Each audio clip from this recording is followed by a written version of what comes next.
Kulup Narayana kawonuwun wonten timbalan ing Ngadawu.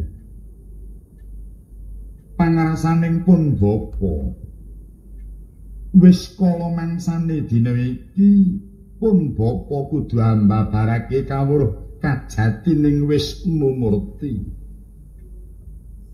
Saka pangrasaning pun bapa hayya mung sira kulup ingkang kawasa nampani marang kawruh sejatining wis mumurti. Awit ya mung sira iku ingkang ketila dadi boring jagat utawa mung sira ingkang pinitaya akarya tentrem mulyaning bawana.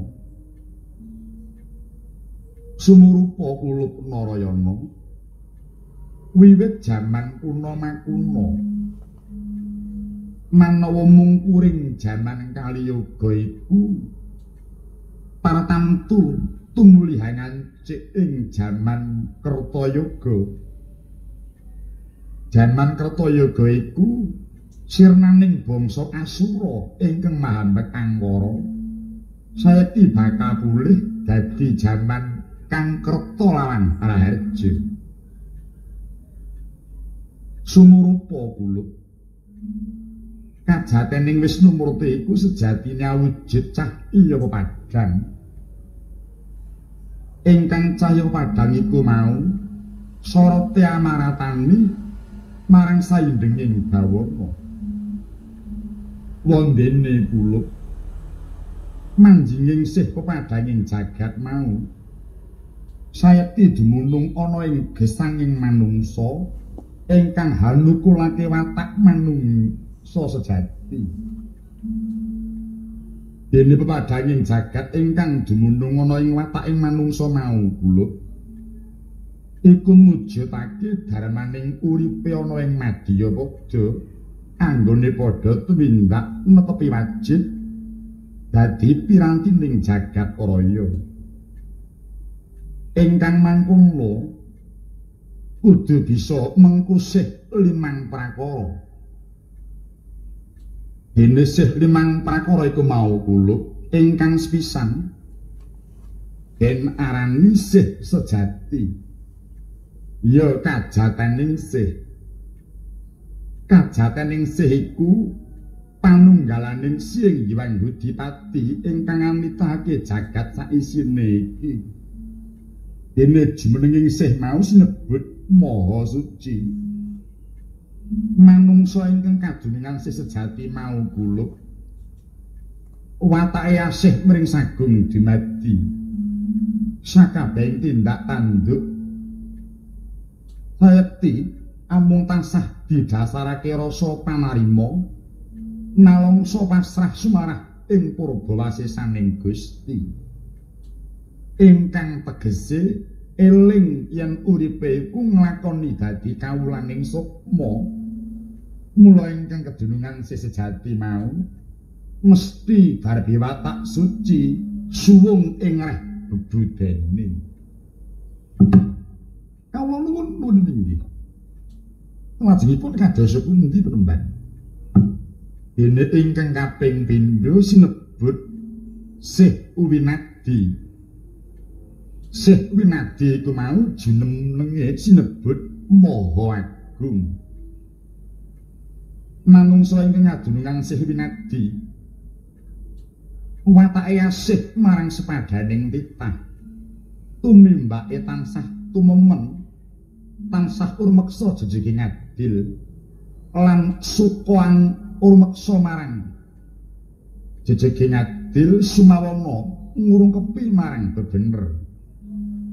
Lan manahe bakal mantep memayuhayuning bawana lan watake sayekti bakal hambek luhur.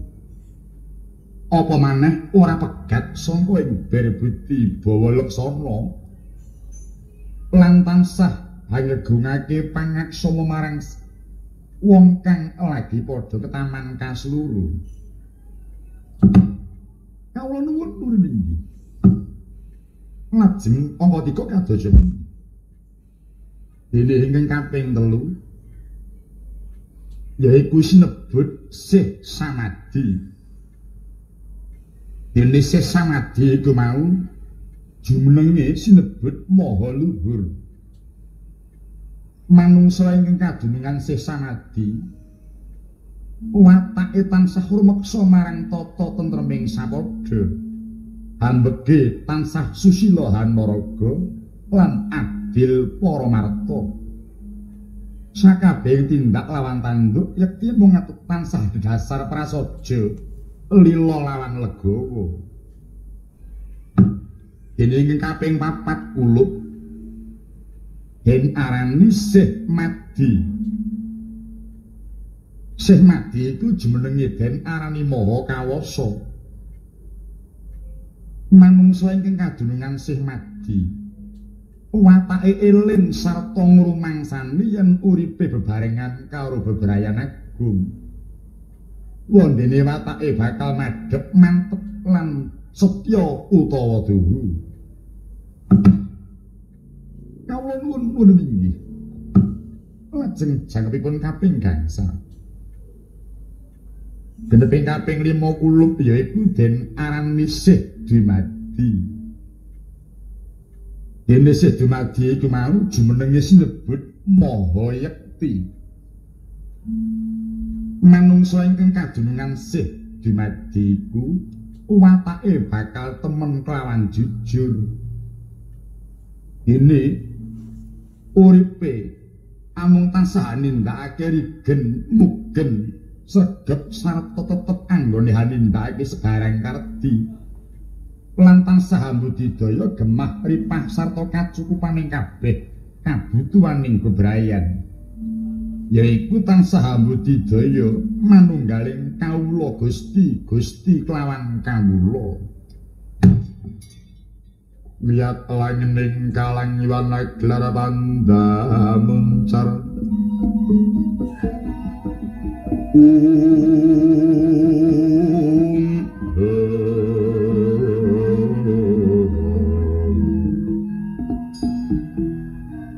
Tinon dari kekonang surem sorote tanpa dan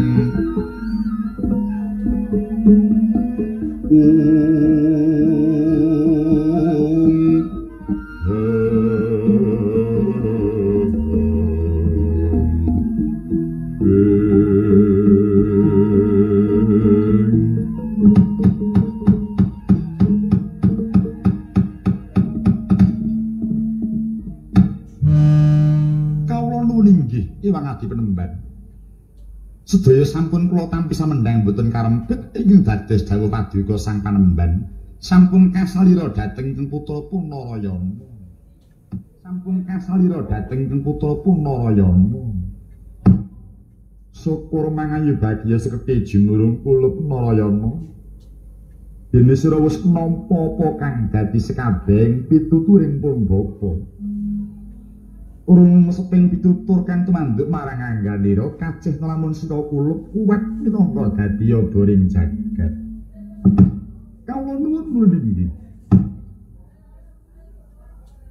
Raden Narayana nuwun wonten dawuh Panemban. Menapa boten klentu paduka nyebat Raden dumateng kula? Kawuningan Raden sasampunipun kula medharaken kawruh ingkang wekasan tumanduk dhateng andika Raden sampun titiwanci kedah kula anglenggahaken dhateng andika Raden ingkang saklawasipun. Duh Panemban sampun ngantos sange wayadat kula menika putra paduka kenging menapa paduka tansah krama dhumateng kula. Nuwun inggih Raden. Memperke kula andika Raden kagiat ing penggalih sareng kula nyantuni atur kula dhateng andika Raden. Kawuningan Raden.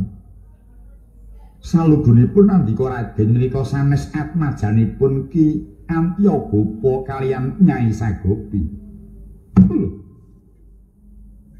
Lajeng kula menika putranipun sinten? Lho nggih.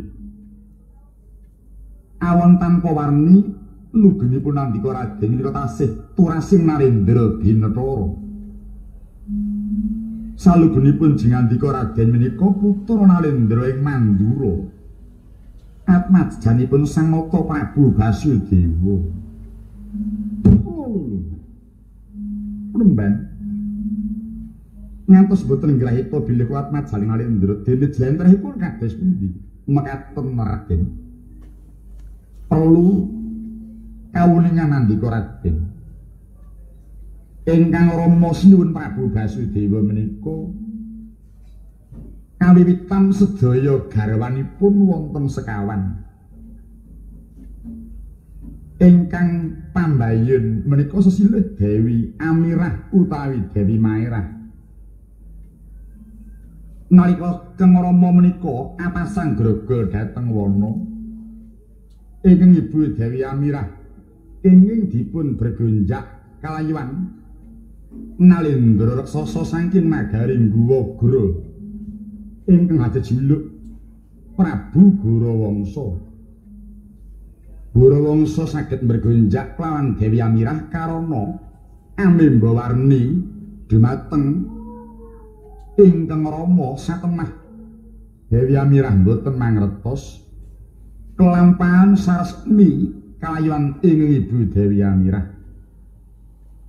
Sasamunipun mekaten Kang Rama lajeng dedhawuh dumateng ingkang paman Sang Arya Prabu Rukma Satriya ing Kumbina.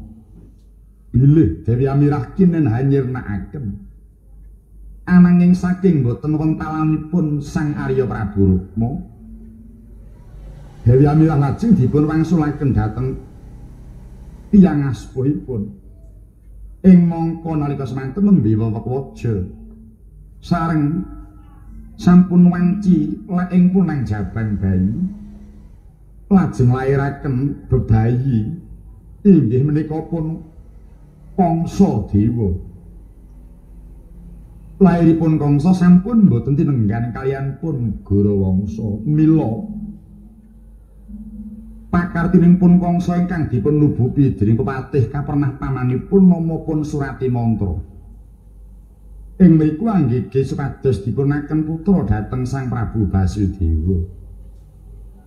Kangge anyapih swasana kelampahan pun Kangsa dipunaken putra dhateng pun Prabu Basudewa. Menika menggah sejarahipun pun Amirah ingkang dipun bergonjak dening pun Gorawangsa. Dene garwa ingkang angka kalih inggih menika Dewi Rohini utawi Dewi Rohini. Dewi Rohini kagarwa ingkang Rama patutan satunggal inggih menika Kang Raka pun Kakrasana.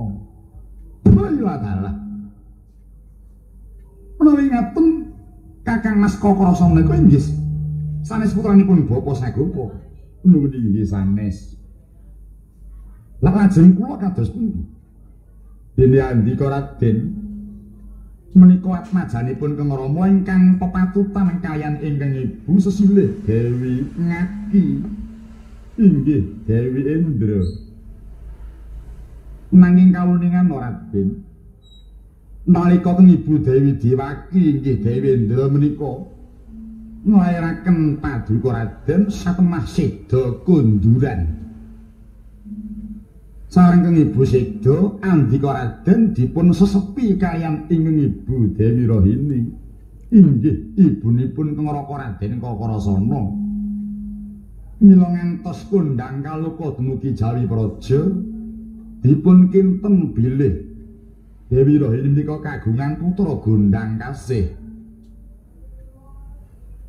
Menawi ngaten wiwit lair mila kula menika dipun agengaken kaliyan Ibu Rohini inggih langkar mekaten Raden.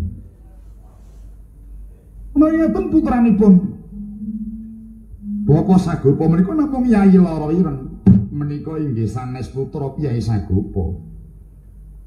Menika inggih tunggil Andika Raden namung siji ibu. Lajeng putranipun sinten penemban? Ingkang Rai Dewi Lara Ireng menika atmajanipun ingkang Rama ingkang pepatutan kaliyan satunggiling wanodya ingkang dados prameswari Praja Mandura sesilih Dewi Badraini. Dene Badraini menika namung atmajanipun Jurudang Nagari Mandura ingkang namapun Ken Badra. Dados nengkakaken ngaluhur atmajaning Jurudang nama Ken Badra pun Badra ini kapundhut garwa ingkang Rama patutan satunggal. Nun inggih ing rayipun Lara Ireng. Wah, penemban boten kanyana bilih. Kula Kakang Mas Kakrasana Dalakadang kula Brata Jaya taksih atmajaning Narendra. Menawi ngaten putranipun Bapa Antyagapa menika namung Penudawa kaliyan pun Larasati. Menika inggih sanes putranipun Ki Sagopa. Lajeng putranipun sinten? Nun inggih Radimiyang wadah sawetawis Raden nanging boten dados menapa. Karana sampun titiwanci andika Raden ngedahan nguningani. Inggih kados pundi penemban? Nyai Sagopi menika nalika taksih nemipun lakar endah ing warni. Pun Sagopi swita wonten ing negari Mandura. Saking endah ing warninipun wonten nagari Mandura dados pesambenipun ingkang Rama. Ngantos patutan satunggal inggih menika pun Udawa. Dados nitik saking kelairanipun sepuh Udawa tinimbang Kengrapa Kakrasana dalah Andika Raden. Karana Raden Kakrasana dereng lair, Andika dereng lair, Udawa sampun lair. Namung medal saking Sagopi. Oh, akal. Ya jagat. Kula menika inggih nunggu ngatasipun nuwun sewu. Kangjeng Rama garwanipun sampun sekawan ewa semanten tasih gadah pesamben. Menika sampun pinanggih limrah ing ngatasipun Narendra ingkang asta pangmaos praja. Nggih. Sareng patutan pun Udawa lajeng Sagopi kesah saking Mandura. Ing mriku gentos suwita dhateng ing Kumbina. Nggih. Wonten Kumbina gandeng Sagopi menika uripinipun inggih dereng luntur. Wonten Kumbina dados pesambenipun Arya Prabu Rukma inggih ingkang paman. Ngantos patutan setunggal ingkang rayipun Larasati menika.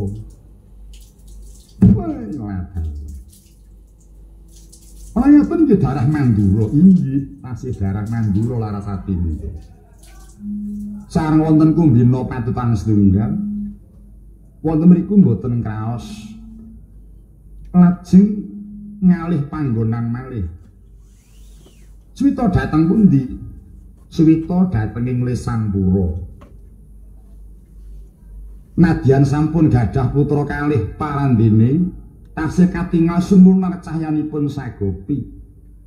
Mboten namung damel lojat lebet praja, ngantos dados sekalatinipun para kawula ing laladan Lesanpura.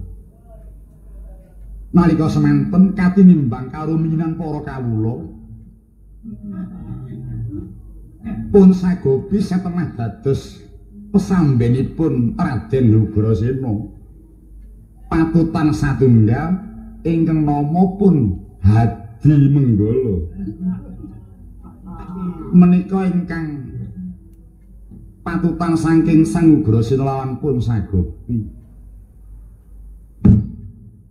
Ya jagat dewa Bathara. Lajengipun sasampunipun swita wonten ing Lesanpura patutan setunggal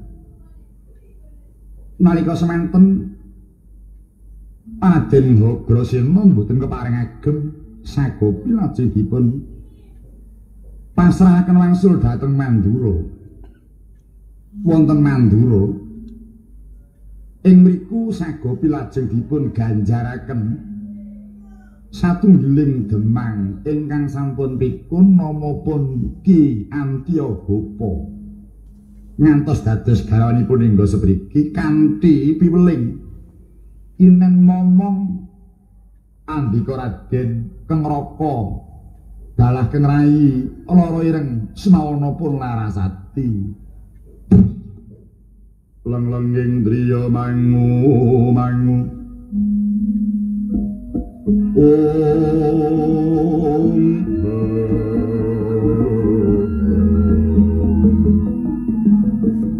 mangungkung kanduan rimang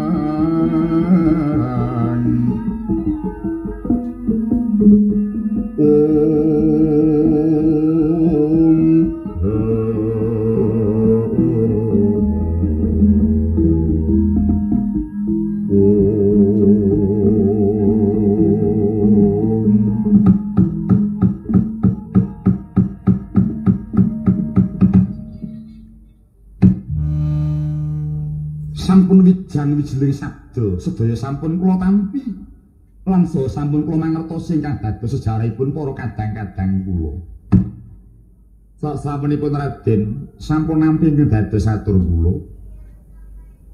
Wekdal menika Raden mboten wonten ingkang kawasaha nampi dhateng satunggiling gegebengan kula namung ngandika Raden. Menapa penemban? Sasampunipun kawruh ingkang kula suntakaken dhateng Raden, kula gadah aji Raden ingkang sampun titi mangsa aji kula kedah linggar saking angga kula. Wondene aji saking kula menika wis nebat aji Naragapa. Aji Naragapa nurin inggih ingkang menika Raden kapareng menepaken panca njangeningaken raos tumuli badhe kula aturaken dhateng Andika Raden manjinga dhateng jiwangganipun Andika Raden Narayana. Tansama pamoring sukma sinatmaya linahya ing sepi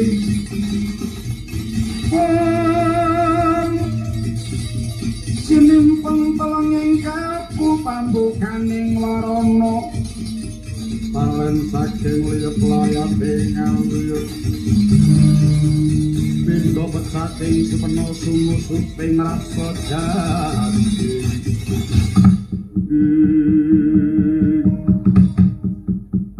Meningake cipta sang Narayana ing mangke begawan Padmanaba diamaringaken aji Naragapa dhumateng sang Narayana. Watune ngaji Naragapa ingkang jumedhul saking hangganing sang begawan Bura wujud buta bajang sayuta kathah manunggal dhateng sang Narayana.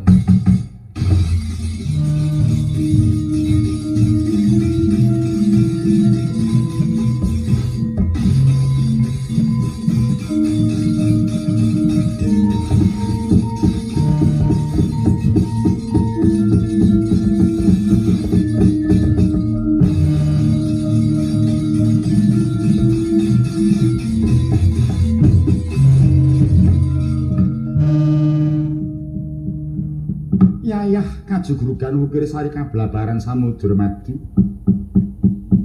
Kula sampun nampi dhateng peparing paduka nulinggih pun aji Naragapa. Kajawi aji Naragapa Raden taksih wonten malih pusaka saking kula ingkang kedah lumintir dhateng Andika Raden.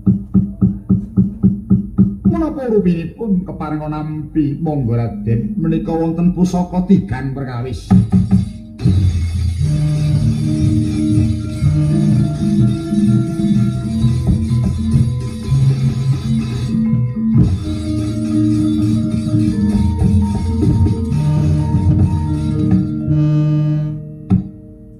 Penemban pusaka sampun kula tampi wonten 3 cacahipun. ingkang setunggal awujud sekar lajeng awujud gegaman dalah langkap menika menapa kemawon Penemban kawuningan Raden ingkang awujud sekar menika sinebat Sekar Wijaya Mulya menika mapanipun wonten ing embun-embun andika Raden dene ingkang angka kalih sinebat Kyai Cakrabaswara menika dumunung wonten ing Pulung Manah andika Raden. Dene ingkang angka 3 langkap Kyai Kesawa menika wonten dayanipun piyambak-piyambak.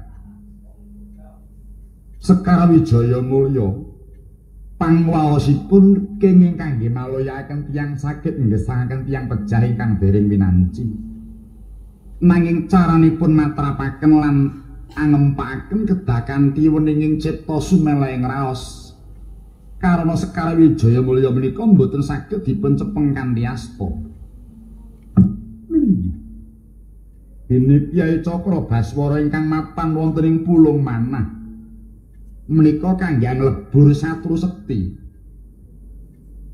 Dene caranipun hanindakaken inggih kanthi meneping raos. Andika Raden saged mbirat raos ingkang kemrungsung sumeleh raos andika Raden saged anyipta ngedalaken Kyai Cakrabaswara. Dene langkap Kyai Kesawa ingkang sampun mapan wonten ing rikmanipun Raden Narayana. Menika daya pangwaosipun menawi kawatek andika Raden hanyrempet rikma jengandika anyengga langkap Kyai Kesawa satemah saged wujud bala srewu. Wailah Penemban lair batos paduka duh tresna dhumateng pun Narayana. Lajengipun piwales menapa ingkang kedah kula aturaken dhateng paduka Sang Panemban.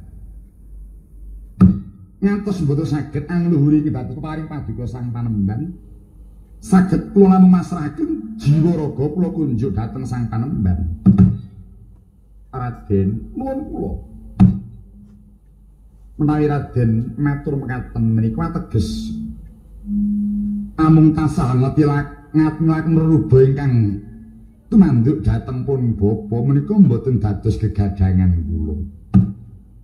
Menawi Raden badhe suka piwales dhateng pun bapa menapa saking ten Raden mituhi ing dados penyuwun kula.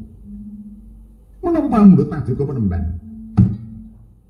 Panyuwun kula dhateng Raden sampun titi wanci kula kedah sowan dhateng ngarsaning ayunan. Katitik nalika malem ingkang kapengker wanci tabuh 3 pun bapa nampi wasitaning Jawata katingal wonten kreta kancana adi ingkang tumedhak saking kasuwargan Kinusirang Bathara Matali. Minangka utusanipun Jawata animbali sowan kula wonten ngayunan ingkang menika Raden. Kula nyuwun dhateng andika Raden tumuli enggak kasengkak melampah kula dhateng ngasaning ayunan.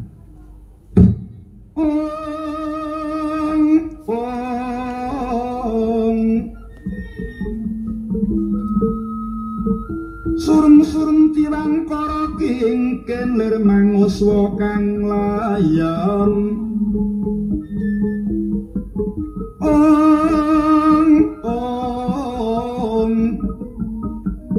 Kenya ilang manise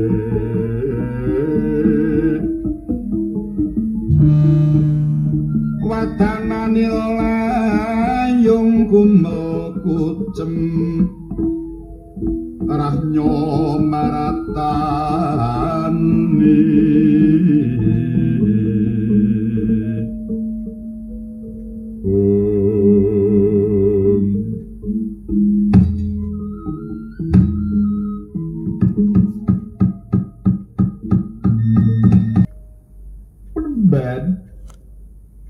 tasih konjem ngrasa paduka Sang Penemban sampun ngantos paduka Penemban anedahaken margi anjuk dhateng kadurakan kula Penemban menapa sami ngerke blating panembah kula ing atasipun kula menika putra Paduka.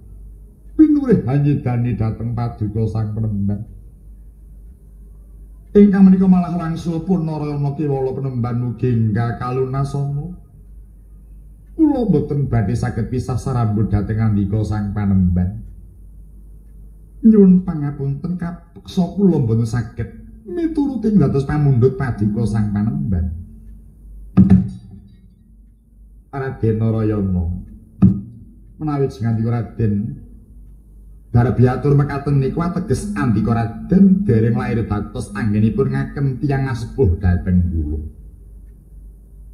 Ing mangka atmaja ingkang sae menika kedah tansah bangun miturut dhateng pituturing Sildarma. Mboten wonten kok tiyang asepuh badhe ngloropaken tumuju dhateng kasangsaran menika mboten wonten.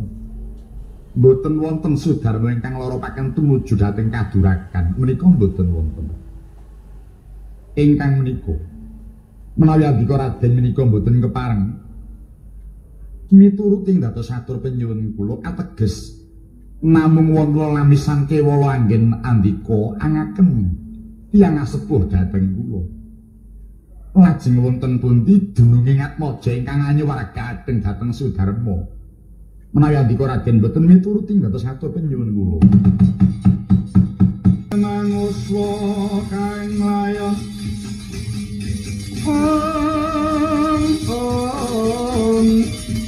Yenyoyang manis Satana mirayong gumapusen Rasyo maratan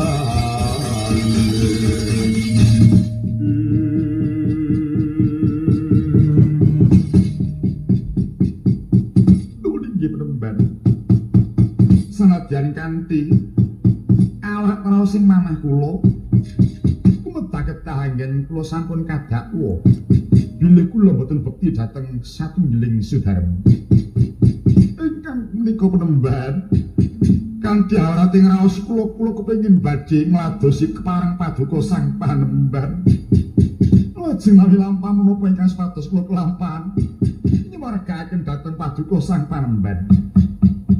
Raden Narayana menawi kula tinatap Cakra Baswara tangih lamun kula saged wejah pinangka lampah supados kelampahan kula manjinging kasuwargan jati kepareng Raden tumulinggal hanyipta dahana telenging nala dene caranipun matrapaken dahana panasing nala kanthi anyipta raos ingkang manunggal sarating pramana kajungguhna kaliyan pantenging panyipta ing mriku saged mahanani babaring geni panasing nala kula boten langkung dhateng dikestakaken dawuh monggo tumulinggal kababarna Raden